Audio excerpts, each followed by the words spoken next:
we've worked only with static HTML.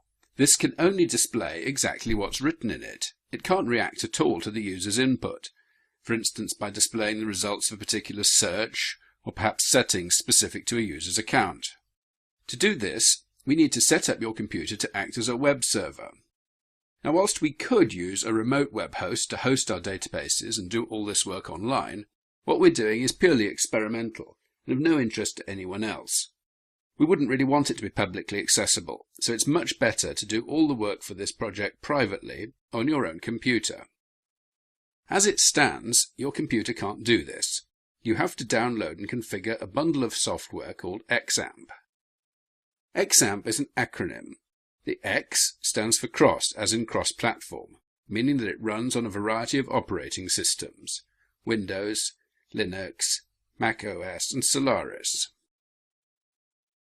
The A stands for Apache, which is the web server underpinning the installation. Apache is the world's dominant web server, powering over 100 million websites globally, more than any other web server.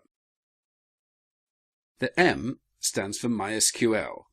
MySQL refers both to the database or databases which we're going to be setting up and using to store the data needed to power our website, and to the language we use to communicate with the database, to create databases, to modify their structure, and to add, modify and delete data.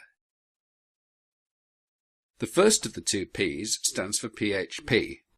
In MySQL alone, it's not possible to run commands automatically.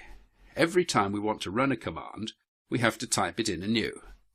PHP automates the process of running MySQL commands, allows us to control our database through a web server, and integrates the database with our website. The second P stands for Perl, which we're not going to be using at all in this tutorial. Perl is a general-purpose scripting language which is less relevant to our needs than PHP, because PHP is tailored specifically towards building web applications and dynamic database-driven websites.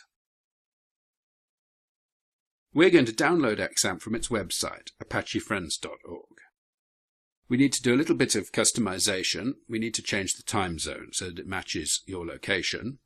And finally, we will access and test this server installation in your browser.